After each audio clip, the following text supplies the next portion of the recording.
Dune buses are, turns out, a real thing. Shops floating over water are a real thing. Betting on green twice in a row and winning, somehow also a thing. This is just some of the surprisingly sick stuff you can do in Florence, Oregon.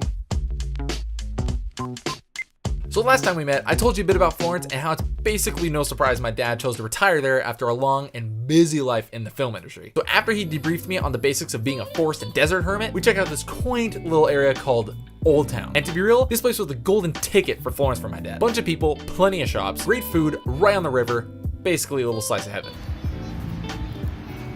They have this adorable internet cafe with equipment that pretty much since 2006.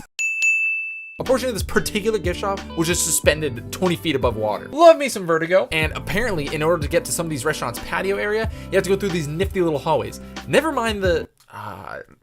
anyway. So we just sit here and wait for a menu?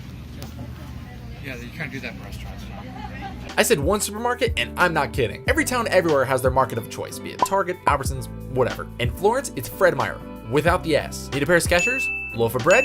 What about a handgun? Whatever you need, they got it. We got you. Need to get your car serviced? No problem. Just drop it off and bike or skateboard if you're a filthy heathen to wherever you're gonna go, and by the time you get bored, the car will probably be done. Now, I'm just gonna put this out there. Every skate park I've been to in California has had some sort of baby ramps to kind of get the noobs, a little confidence. Oregon throws that shit in the gutter. Some of the stuff in this park didn't even really make sense. Like a launch, for example. It's like 12 feet into an oververt, but the way to get out is a tiny hole 90 degrees to the right. Or this steep ass wall that had like a foot of transition. Or, the fucking sand everywhere in the park. Are they trying to kill these children? But it was fun either way. After finding out there was a casino 4 minutes from the house, I naturally demanded that we went, because what self-respecting human being doesn't like to bet their life's worth on a coin flip? You know what I'm saying? I think I see a table. I think I only see slots, actually. That, and we heard it was seafood night at the casino. And it turns out it wasn't seafood night at the casino. But the burger I got was audaciously delicious. Oh. This is where it gets crazy. My dad, who worked at Entertainment Tonight pretty much since Friends aired, met all kinds of people over the years. And one of them was this gentleman that retired 5 years ago to Santa Ynez, known by many for its for the best of times. You look wonderful, honey. You do too, sweetie. And he just happened to be visiting his daughter in Eugene, an hour east. And they thought it'd be cool to check out Florence. Small freaking world, even in the middle of nowhere. And this is where it's still crazy. My dad loves roulette. Starts off conservative, with the black and the red. Gets a little impatient, starts throwing down 3 on 16, 2 on 8, the real specific stuff, and $5 on green. It lands on green, and we lose our shit. But no one told our dumbasses that apparently there's 2 greens. There's single zero, double zero. My dad bet on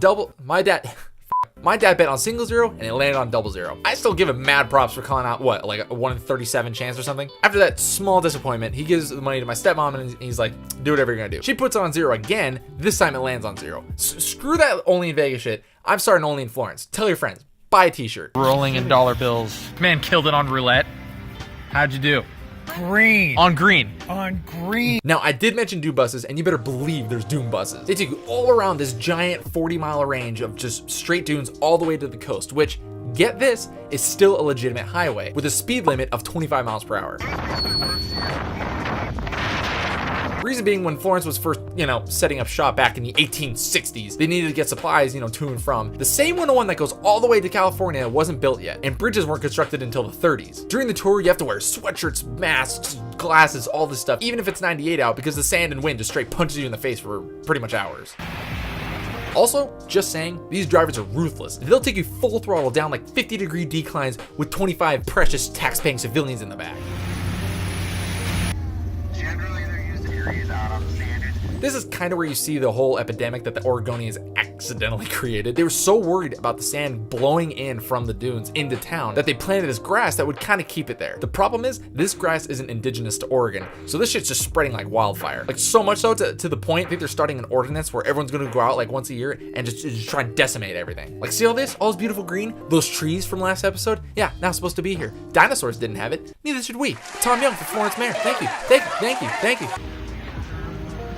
So that wraps up this episode. Next video, I'll be visiting a friend that moved to Portland years ago, so he'll have the lowdown on all the sick Portlandian stuff you can do. As always, please let me know what you liked or hated, and I'll see you next time.